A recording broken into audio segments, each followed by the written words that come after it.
Welcome to the Garage Network podcast.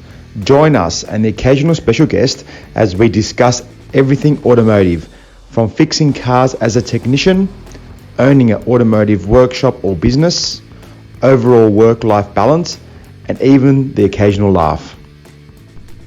Welcome to the Garage Network podcast.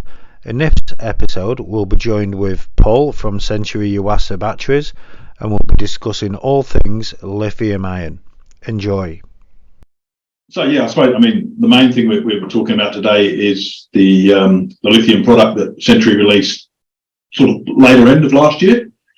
We released 3 products in our lithium range for recreational purposes, and they're 100 amp hour slimline, 100 amp hour standard sort of N70ZZ size case, and a 200 amp hour. But we have had quite a few questions about them. It's been around for a while, but there's still a lot of uncertainty surrounding the product with people. What they can use it for, where they can use it, what are the benefits, what are the disadvantages, that sort of thing. So unfortunately as well, there is a lot of social media activity on lithium, and a lot of guys in campsites who, know everything about lithium, and you see some of these forums and you see some of the advice people get given, and you're just like, oh, that's that's not going to help you out in the long run. It's not a great advice some people are receiving. So I suppose the point of this is just to let you know about our product and what Century have done, and what we're doing with it at the moment. And then some of the frequently asked questions, I'm happy to just tell you what they are and tell you the points that we've done for our product to cover up on those questions. So I suppose the first one people ask is, can I just replace my deep cycle batteries with a lithium product? The answer is you can, in terms of size, and generally the location. If they're in a caravan, they're going to be inside. You can't put them under bonnet. But what people really need to be aware of is the charging systems that they're running through them. It's a completely different beast, lithium, in terms of charging. It has completely different charging profiles. If you just whack it on an AGM setting and through your dual battery system and the batteries in the back, or through your Anderson plug to your caravan, you can really do some damage to the batteries themselves, potentially the electronics in the vehicle or the alternator as well, due to what you're trying to draw through it. So you do need that lithium profile on your DC charger, your solar panel, even your 240 mains charger must have a lithium profile in terms of how they accept the charge. Paul, just to ask you a question there, because that's purely because you can get things like thermal runaway and stuff like that, yeah? Exactly. Yeah. You can cause heat. Also with the float charging and things like that, that's, in a lead acid battery when it goes into float. The lithium battery doesn't like that. It's not designed for that. It charges up. It has a very, very slow self-discharge. So once it's fully charged, you can leave it off and it's just going to slowly discharge anyway. It doesn't need to constantly have that float voltage being put back into it to keep it topped up. And that's where people may come unstuck if they think it's a like-for-like replacement. It's certainly not. And we need to be careful if you're fitting that to somebody's car. Like if you're a lot of auto electricians have probably been fitting lithium for a little while. I mean, I certainly have been reluctant to, based on what we could get access to, and our liabilities. And our liabilities was the biggest issue for me from the product. I didn't want to set someone's $250,000 car or caravan on fire. No, that's it. And some of the things we are seeing are there's a lot of product in the marketplace. You can jump on a website and order a lithium battery online. But unfortunately, a lot of these lithium batteries, there's only the certification around lithium product in Australia is very, it's just the cells. It's a standard called IEC 62133, which every lithium supplier and reseller of lithium batteries, whatever product they're selling, has to have that standard. But all these cells are made overseas, and that's just one standard. So what Century did before they launched their product, and we were probably a little bit behind a lot of other people with it, but we did additional testing. We got additional certification. We wanted it tested as a complete unit, not just the cells that are inside it from a factory overseas. which once they're in the box, you're never going to see them anyway. So you don't, you need to do this additional testing. So we've got an additional certification, IEC 62619. And these are things that will cover the thermal testing for thermal runaway, short circuits, penetration. If the battery was to, a lot of these batteries do get mounted, especially with tradies, in a tray on the side of the ute and things like that. Yep. Vibration resistance, obviously, for the leisure industry, people are towing their boats, caravans. They're going over some pretty rough terrain. These things need to be shaken around and tested. So we did a lot of vibration testing at Sentry, as well as from our overseas partners as well, just to be satisfied that our product will withstand the harsh conditions that these batteries will be put through in Australia and New Zealand. They're not made to stay at home in your shed. People will go and do weird and wonderful things with them. They'll drag them across the roughest terrain ever, and straps might come loose and things like that. These batteries will get bounced around at times, especially the marine industry as well. The wave pounding and things like that. Yeah, they're going into boats. So they were sort of the main things Sentry wanted to be certain of before this product hit the market.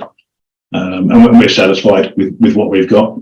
Like I say, we've tested it above and beyond what you need to. Because some of the ones that I've had asked to be fitted are fitting on brackets that are sitting mounted to the chassis under the floor of the car. They've got some weird and wonderful stuff coming out where there's no room under the bonnet anymore for a lot of these cars. They're mounting them in some pretty funky places. That's it, yeah. Well, lithium can't go under the bonnet, but I know a lot of trader use now. They like the slimline ones, and they put them behind passenger seats, or they lift, like you say, in the floor, or they get put in the back in a box. Bounced around, and they've got to be able to withstand all that for the longevity of the battery. The other things, we've got some additional features. I mean, there's other stuff within a battery as well when you purchase it with a lithium battery. It's called the BMS, the battery management system. This can also be where some competitors might save a few dollars.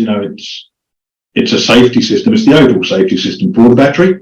It controls the battery. It turns it on and off if there is an event, or it's getting dangerous temperatures, or it detects something's not quite working right. So you might see with some of the lower cost product, you may be able to pull off the web quite easily from an unknown brand. Maybe the technology inside it and the materials inside it are not really not up to spec as far as we've done with our testing, and why we've pushed our product the way we have, and insisted on the manufacturing processes and the materials inside meet specific standards. The slow to market was actually one of our questions, wasn't it, Mike? Why were you guys so late? But it's good to have a clear understanding of why, and it makes absolute sense. Yeah, I mean, like I say, it's resourcing from the right suppliers and right partners overseas. Doing their due diligence with them, looking at what they're doing in their testing of the product. And then we've done secondary testing on the product anyway ourselves to satisfy ourselves. It's a lengthy process. I think the vibration test we did in-house was like the equivalent of going over corrugated roads for 300,000 Ks or something like that. We stripped the batteries down and make sure nothing had come loose. Everything, the integrity of the battery was still 100%, and it was before you put your name on something and send it to market. I guess this is the difference between buying a no-name brand or buying a brand like Sentry. I mean, you guys are going to stand by us and back the products that we fit into people's cars. Well, I think that's the reason you partner with tier one brands, and that's what you need in business. It is, and the other thing, price. It comes down to price. That's the disadvantage at the moment for a lot of people. It's very easy to spend $300 or $400 less on a lesser brand, especially in the current climate. Finances are getting tight and things like that for people. But what you really want, those extra dollars, knowing you've got that additional testing, those safety features, but not only that, the support network after. You've got a supplier you can contact, you can get hold of quite easily. We've got 7,000 plus stockists around Australia that you can walk into, and get advice. We've got a dedicated battery hotline that you can call up. You can't do that with a lot of the off the internet brands. If it goes wrong, you have a catastrophe, you're left scratching your head. Where do you go? So the reputation fire is a key thing on this product, I think, for after sales service and support. Yeah, but the problem is a catastrophe with the lithium batteries into your car or your customer car. I don't think. I think that's where you've got to. We've all seen the pictures of these things on fire on the side of the road, or someone's. It is a scare. People do see the stories of lithium batteries catching fire, and rubbish trucks having to be emptied in the middle of the street because they've caught fire. But it's a different type of lithium, like the e-scooters and the hoverboard things, and those sort of things. It's a different product without the battery management control, as could be a potential other, lithium recreational battery. If it doesn't have the right battery control circuitry in there, you could end up in trouble if you left it on charge or something like that potentially. But we've done our due diligence. We're confident with our product that it would cut out before it got to that stage. Absolutely, that before there was any catastrophes or anything like that. But even the after sales support as well. If you're having trouble setting it up or you can't get the Bluetooth apps to work, it comes with Bluetooth. So you can monitor the whole battery the whole time. Its current state of charge, its heat, temperature, how many amps it's putting out, how long it can run for. You can do all that with the Bluetooth app. So you can sort of self-test your battery pretty easily, and see its condition. But, any issues, call into a Century stockist, call the battery hotline. Like you'll be able to get information pretty quickly and readily available on what to do. We've got a few workarounds and things like that for people, reset something. So yeah, that's where we've gone with it. No starting batteries, of course. These are just deep cycle style batteries, like they're just house power batteries. They are, yeah. Currently, we're just doing the leisure industry, for want of a better word. But sorry, when I say house batteries, I mean like on your boat, you've got your starting bank and you've got a house bank, or you've got your batteries, and But starting batteries, I'm not sure whether we'll get into those. I'm not sure I'm not privy to that info, unfortunately. What the technical team are looking at, but they are out there. We've seen a couple from Bosch. Obviously, there are some Porsche ones, and there's some lithium starting batteries coming onto the market. But it'd be interesting to see what where they go. What's available? Yeah, where they go. Yeah, I've always wondered what would happen if you took your conventional battery out, put a lithium starting battery in. Like, would that affect your insurances and that sort of? Well, I have heard that about the marine industry. The marine industry is now currently looking at not insuring boats that have gone to lithium conversions unless they've been done by a certified, unless they're done in a certain way and they have certain brands and certain things. Yeah. I guess that's the beauty of living in our capitalist society, is that the government and insurance companies and everyone lets you do whatever you want to do until something goes wrong. And when something goes wrong, that's when they start to look at, when it starts to cost either people's lives or insurance companies money, that's when they start to clamp down on things and start to go, hey, we need to, like hoverboards and charges and all these sorts of things.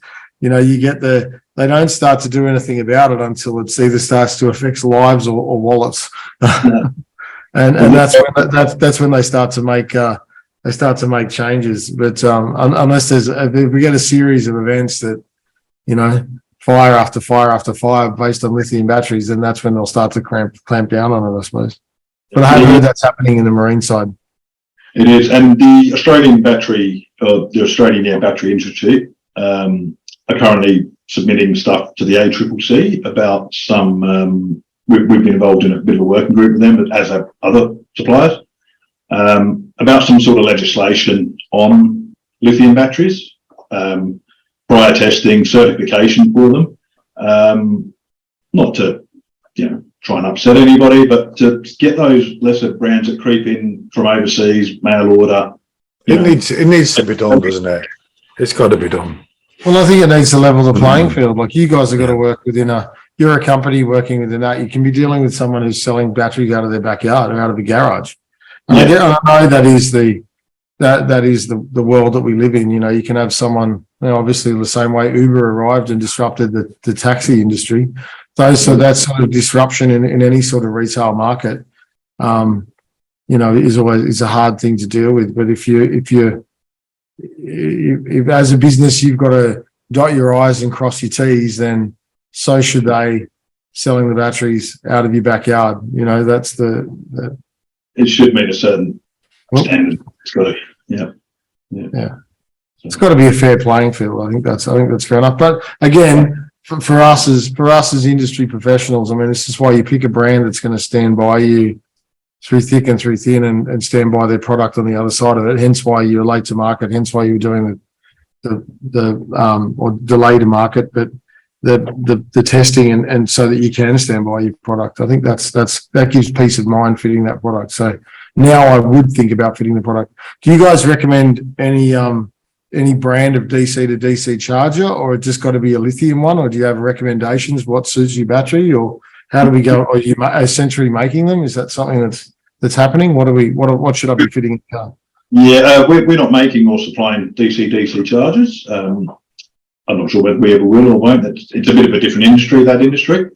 But as for specific brands, it's, as long as it's got that lithium profile, and that goes right from your DC, whether they're putting it as a solar panel, it must have the lithium profile. Even, we do sell 240 volt mains chargers, and they have a lithium profile.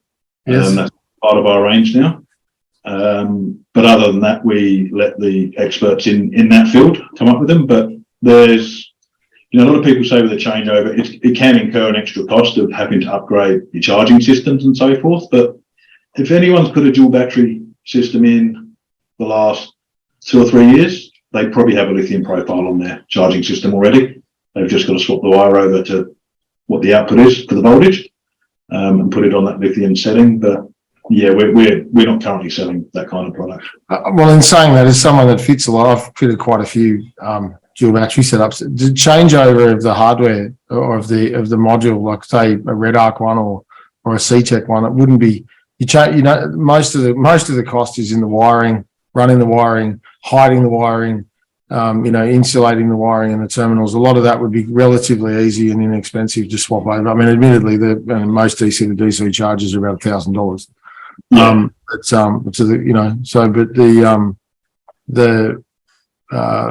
And I'd be interested to see. I've fitted quite a few Red Arcs. I haven't noticed I'm assuming there must be a lithium profile. I haven't looked for it. We just usually do. We put your deep cycle AGMs. Yeah, you can. They do a couple of options. I think some with lithium and some slightly less in cost, but without that sort of thing on there. But I think most suppliers and manufacturers of that would certainly be leaning towards that market now and including it as part of their package. Yeah. And all that. But yeah, absolutely. There's obviously the huge benefits as well. People say, I mean, you've got to, before you invest this money, obviously lithium batteries cost more than an AGM or flooded deep cycle. They're on average probably, a reputable one's probably 2.5-3 times the cost of an AGM battery. So that's the other thing, obviously, it puts people off straight away, as we mentioned, cost. But it is a worthwhile investment if you're going to use the product on a regular basis. Like if you're going camping once a month, it's probably going to be worthwhile. If you're going boating regularly, it'll be worthwhile. And the savings really come if you look at it on the life cycle of the battery. They have 10 times more life cycle than an AGM. They can charge 10 times faster from, when they need a top-up charge before you go anywhere. Their weight, you can reduce the GVM on your trailer straight away. They're about 50% lighter, especially guys with boats and, it's got 36 volt Minn Kota things on there and things like that. You're talking about 3 or 4 AGMs. You can almost halve 40 or 50 kilos straight out the boat by swapping over. So if you're going to get the value out of it, and it's going to be benefit in the long run, cost of life, I think would actually work out better for you on a lithium product. However, if you're camping twice a year, you're probably not going to worry about it too much and save dollars. A question there is, with a lithium battery, 100% of the battery, the 100% of the amp hours are usable, yeah? Like compared to how would you compare? Like if you had a 200 amp hour AGM and a 200 amp hour lithium. Yeah. Well, an AGM battery is really, you can only really discharge it to about 50% capacity without starting to damage the battery. So really, although you've got a 200 amp hour battery, you're only going to be able to discharge it, take about 100 amp hours out of it before you're going to start to have to consider charging it. A lithium battery you can take 80% out of, so you'd have 160 amp hours for your 200 amp hour of usable sort of stuff. But what lithium does as well, it delivers a constant voltage, so your voltage remains consistently in that range for bearing with your 12 volt devices and whatever else you've got set up until it hits that sort of 80 or 90% of discharge, and then that computer or the circuitry, the BMS, will shut the battery down to avoid you damaging it. Whereas with an AGM, when you get to sort of 50%, it will allow you to keep going, but you may lose light start to dim and, it starts to lose its capacity and the voltage starts to die off.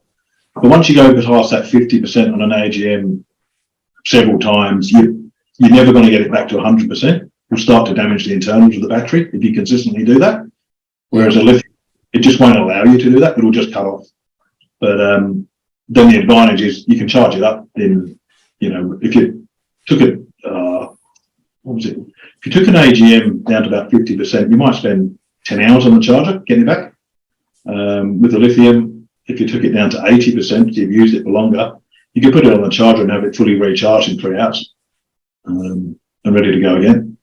So that's a pretty amazing thing to do. Yeah. Have you gone lithium on your boat, Mike? No, I haven't, because I've got to change too much stuff. I mean, I've got your largest AGMs on the boat. Yeah. They're like fire truck bloody batteries. They're 75 kilos each. I can tell you that much. They're bloody heavy. They're your biggest AGM. They're 12. I think they're 1,200 amp hours each. So there's two of them. Yeah. Okay. So we didn't struggle this year. Last year we struggled a bit because it was a bit of an overcast summer. But they run 2 fridges, a desalinator, and obviously our lights and stuff. I have 250 watts of solar on the roof. Yeah. But the problem for me is to put lithium on the boat. It's a bit. I need to go back into the wiring. I need to change too much stuff. You might have to upgrade the cabling and no, cables are okay, but I need to upgrade. I need a battery management system that everything would then feed into and then feed back out to the lithium batteries. Because I've got 2 alternators. There's a starting bank and a house bank. It becomes a big, and then you start to get into this realm of I've got the generator. Generator also does have a 240 volt charger, but it'll put 12 volts. It charges some of those batteries as well. Yeah. Right. So you've got wires coming into stuff from everywhere. So you start to go, I really have to go through and be very careful about what was connected to what, because I don't want to. You almost need to disconnect everything, and then reconnect everything through some sort of Victron battery management thing to the lithium, and then have it come back out of that. Which I then start to go. This is for us. We go away on the boat, once or twice a year for couple, Christmas we had 3 weeks on the boat. It was great. We don't run out of power. I could probably add one more AGM in there and we'd be right forever. There wouldn't be an issue. I'm not worried about the weight. The boat weighs 13 ton. What's another 75 kilos? We did a fit out for ET prior to Christmas on his boat. Yeah. He had all the lithiums on one side. So the boat would always have a pretty good lean in the water. Had all the AGMs one side. So once we swapped those out, you could, the boat would literally just straighten up in the water, less trim on the motors, but it sounds like you might have a bigger boat than him though. But I certainly get it for guys with Minn Kotas and stuff like that. You could put these up the bow of the boat and they're going to get some pretty full on wave. That would get some pretty full on impacts and stuff like that up the front to run, 3 of those little ones to run a Minn Kota. You could, and to charge it up on your run home, that's what would happen, and it would, you charge it up on the way out and do your fishing and come back again in a tinny. I reckon that's awesome for that sort of wiring and the weight range. But for me, it became too big a headache because I started to get, like you said, if you're going camping once or twice a year, well, that's the rest of the time my AGMs are plugged into shore power. We're going out for day trips or weekends or overnight, and it's never an issue. It's only when we go away for those longer periods and longer stints and if it got really bad, like I monitor our batteries with a Century app with your the Bluetooth monitors. the battery monitor app. And if they get down too low, I just start the generator and turn the 240 volt charging on and run the generator for a couple of hours. And it's in the middle of the day. I mean, that's just what we do. So I like you say, it's not for everybody. It's certainly got its advantages, but it's got to be. What I did like about the lithium was the fact that we can get so much power out of them and they're so light. I was going to put a separate bank of lithium in, Jeff, to run air conditioning, just another air conditioner into the cabins, because on those hot nights when it's been overcast or it's been raining, we can't open the hatches. You can't. It'd be nice to have. You can't sleep with the generator going. For numerous reasons. One, fuming reasons, or the other one is it's just drive you mad. It's like it's somewhere in the boat near your head. Yeah, everything you can feel it. It was one of those things. I thought, I could run a separate bank just to run a separate air conditioner, a lithium bank, run a separate 12 volt or 240 volt Victron unit, a DC inverter charger, so that overnight we could quietly run an AC system, and then of a day when we start the generators up, 2 hours of running the generator, it would be all charged back up again, ready for the night. There we go. Yeah. I think we should look into that over winter, Mike. Let's just do it. Get some lithium ion in and let's plumb it up. Yeah, good project. And so, I'm looking at a bigger. Or just buy a bigger boat. I'm looking at a couple of other boats. So if I find another boat that needs batteries, maybe this time I might have a look at changing everything over. But I need to check. I mean, obviously, this is a hard one when you're doing the work yourself. This is where it comes into this whole insurance realm of going, well, I need to make sure whatever I put in, I'm certifying or someone's certifying with me, alongside me, to go, hey, we're all okay for this. This is not a, you don't want to go and do DIY electrical work like in your house and electrocute someone and find out that, oh, crap, I don't have a license to do that. I mean, not that I'm saying that I do. I am an auto electrician, but you when you do work yourself, it can put you in a little bit of an awkward situation. So, it might be worthwhile going, well, listen, guys, I want this lithium set up and I'll supply the batteries. You guys can wire it up. So, yeah, I'm sure a lot of people do that anyway. It's that, like you say, a lot of people, it's the fear of the unknown, or the new product in the marketplace. It's everybody wants to see how to do it. There's only one game to do it. It's the yeah. Well, I mean, I'd certainly have a go. I mean, I'm not scared to have a go, but I just need to make sure whatever I do, I'm insured for. So that's obviously, because someone did say it to me over the break over Christmas that some insurance companies are questioning what lithium setups are in boats, and they're asking if you have done a lithium battery setup, we're gonna suspend your insurance until it gets certified. Yeah, okay. I mean, I did hear if you did have something happen or something on the boat, they saw the lithium, you hadn't revealed to them that you'd put it on, or notified them you made the change. They, insurance companies being insurance companies, they're always looking for an angle. Yep. I've not heard of it. I believe you can get insurance, but you just got to let them know you've made the change to cover yourself. Yeah. Yeah.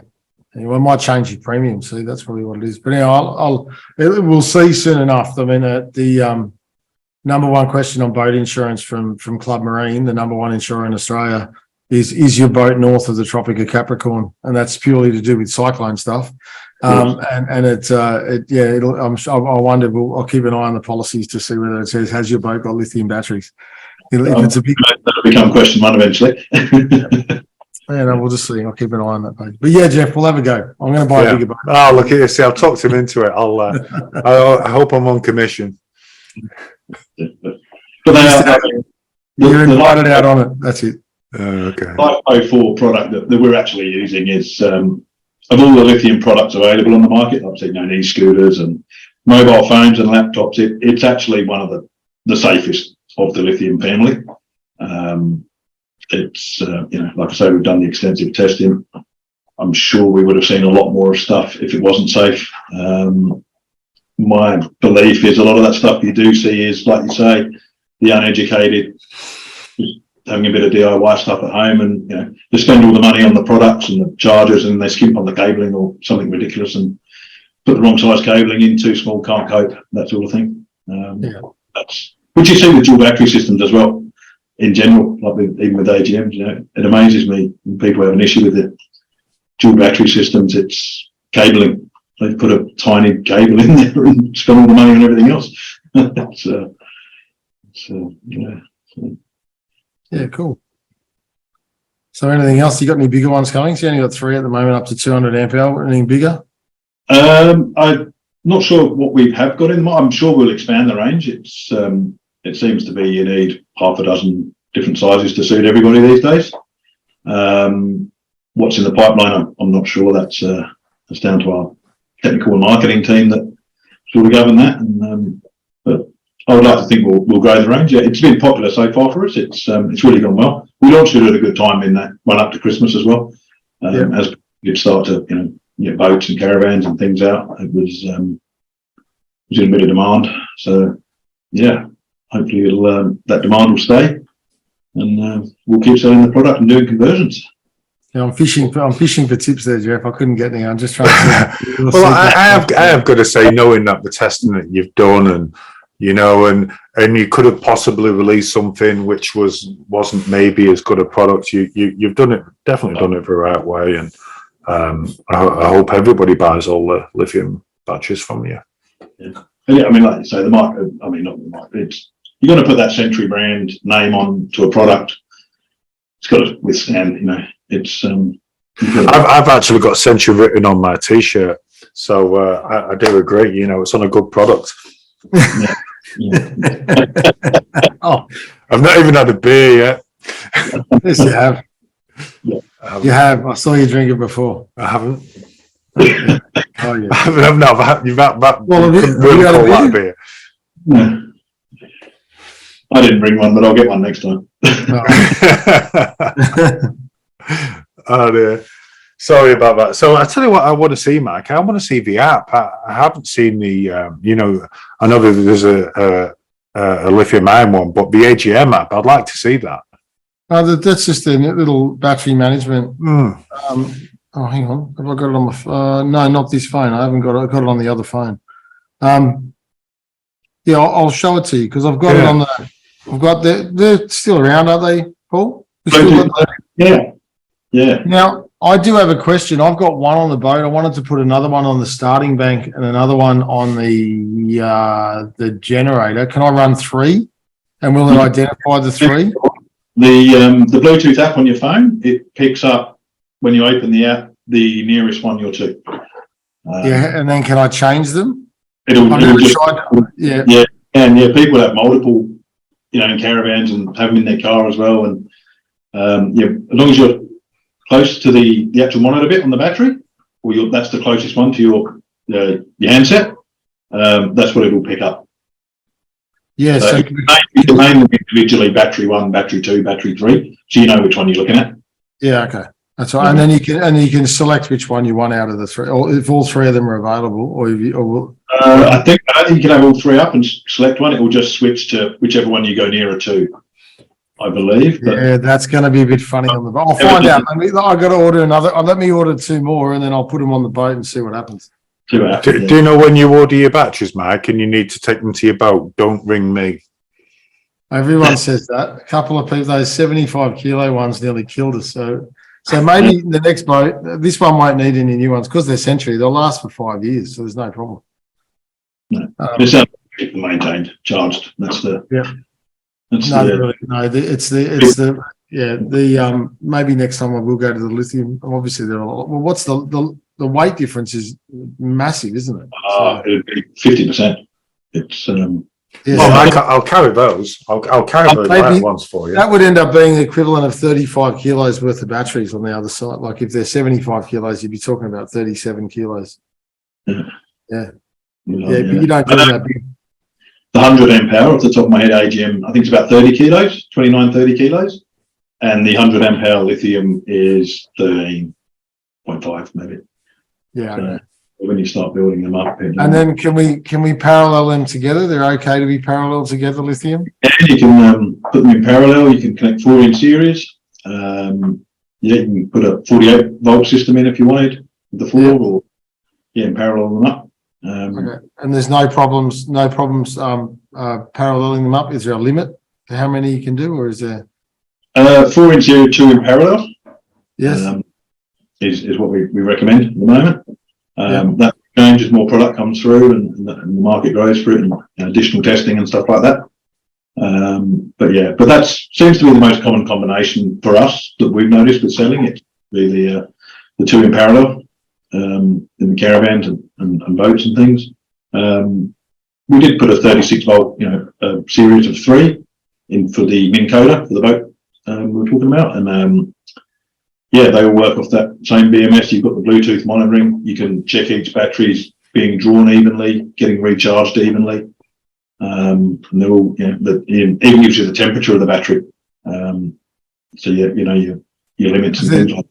They're individual BMSs inside each battery, aren't they? They are, yeah. So there's not like there's another box you've got to install or anything like that. It's all inside the case.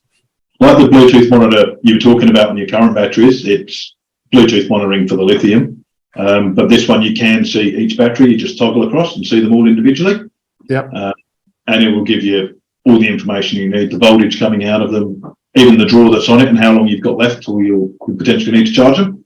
We'll consider getting on charge if you're sitting stationary in the boat, nothing running, and things like that. And when they're on charge, it will tell you how long till they're fully charged. Yeah, right. It's a handy piece of equipment, especially if you're out, like you say, without a 240 supply charging voltage, or you're idling, or in the boat and there's nothing going in them. You know when to crank the engine or go for a run. Well, yeah, or even those guys that are camping, you wouldn't know how long, how much solar have we got? Is it charged? Is it fully charged? You're waiting for a light to change on your regulator or something like that. You're like, this way you can look at it and you go, there's about 3 hours of sunlight left. Oh yeah, we're only 50% charged. I might as well start the motor now and let it run for an hour or get it up. do something else. Yeah. But the fire, less downtime for it. That's gold as well. If you're in those situations, it's the difference between, geez, we need 10 hours to get this back on, or we'll be ready to go in a couple of hours. Yeah. Excellent. Fantastic. Yeah, right. Well, that's good. That's really exciting. I think I want a lithium-ion battery now, but I've not got a use for one. They're expensive paperweights. I wouldn't. I hope you got some use for it. Well, no. I'd put it on Mike's bill, obviously. How do we go about keeping them, storing them? Should we just buy them as we need them, or can we leave them on the shelf? What's our building insurance like with these sorts of things? What do you when you first buy them, we actually ship them to you. They're only at 60% state of charge. Right. That's just better for transportation standards and things like that, and couriers that are transporting them. They want to know this stuff. Yeah. In terms of leaving them, you can actually, if you came back from your trip and it was only 70% of charge or something like that, you don't feel you need to put it on the charger. You can put them away, and they go into this thing sleep mode. So they actually sort of shut themselves down and go into like a hibernation. And the voltage drop is minimal. Self-discharge. You can potentially, if you came back, it was 100%, you could potentially put them away for 4 or 5 months without even worrying about them. Yeah, no, Paul, I mean more about us stocking them before we install them or sell them. Are we okay to store them? Do we need to do anything different within our workshops to store them? Do we need special cabinets to store them in? Is there anything along those lines? Do we need to store them away from other things? What's the regulation around that? The packaging they actually come in themselves is considered separation from other products. So, obviously on a shelf, somewhere they're not going to fall or anything like that.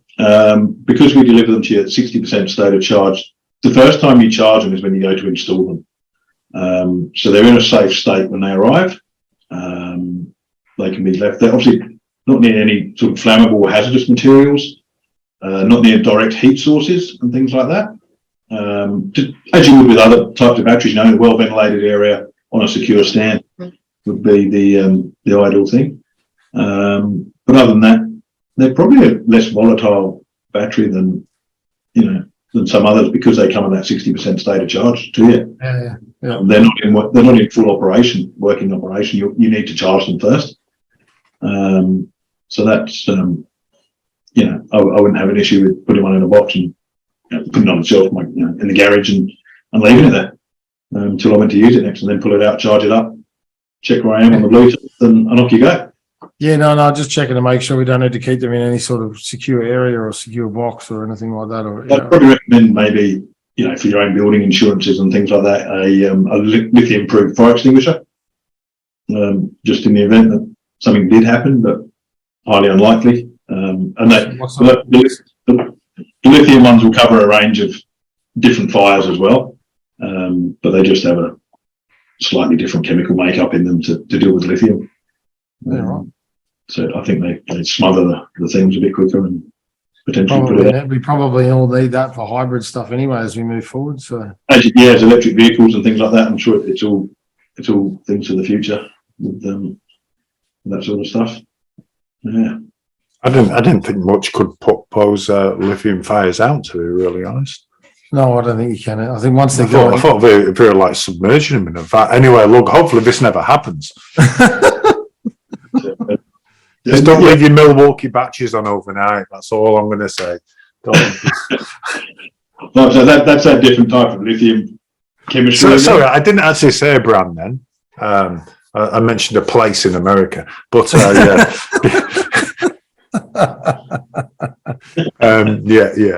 Anyway, moving swiftly on. Oh, fair enough. Well, that's really interesting. I really enjoyed that. I hope they might have answered a few people's questions. Did you have any more to add there, Paul, or were you?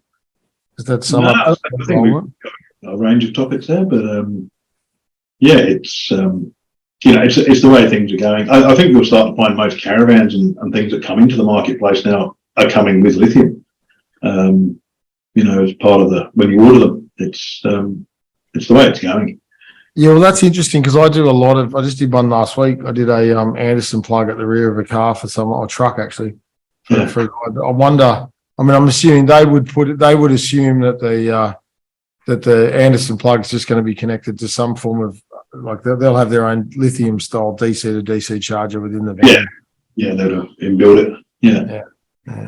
But, I'm sure. It's good. It's a changing marketplace. I've been a little bit reluctant to install them. I think I told you at the AEC that I've sort of backed off installing them because I was worried about liability issues and there's too many unknowns, and I've just stuck to technology that's worked. And again, I think it's like you said, it's horses for courses. Like if you're grey nomad and you're going to go around the country and you're not going to stop for 2 years, then maybe you do need lithium. But if you're a Christmas camper, then AGM's probably good enough for you in the first place, and we can if it ain't broke, don't fix it.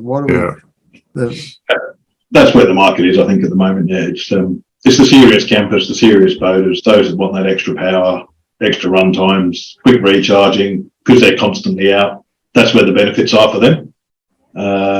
I've had some tradies doing that with their Milwaukee gear or their gear in the back of the car and running inverters and charging up all their, landscaping guys or carpenters wanting to put big lithium setups in their car so that they can, in their trucks, in their four-wheel drive, so they can charge all their batteries and they're not having to unload at night and put batteries on charge and stuff like that. They can just go out to the car and grab another battery. Yeah, no, that's But that's funny because they're taking solar power, converting it to 240 volt, or converting it to lithium, like charging their lithium batteries, converting it to AC charging, then converting it back to 18 volts to charge so there's all these power losses throughout the whole thing. Yeah. And it's anyway, I laugh at that. Yeah. at some point Milwaukee or one of these companies or Makita or someone's going to come out with a 12 volt, like like a step up DC to DC charger that'll just charging or something like that. that'll just charge off 12 volts or 24 volts or 48 volts or something. Yeah, they'll have a big power pack. You just plug in at night at home, take it out, and just plug everything in during the day. That's right. That couldn't be too far away. Yeah. Well, that's good. I think that could be Century's next new product, the power tool buddy, you could call it. Obviously, me and Mike want. We're halves in on this now. I'll just take 5 cents per kilowatt hour it produces. Century battery buddy. The battery buddy. Yeah. We'll see. Nah. Right. I might if when we next have a meeting and see how we go. When you're having a brainstorming session, or when they're coming up with the next invention for something. Well, it's good because we've got this recorded, so Mike, we've got proof and evidence and all sorts of stuff.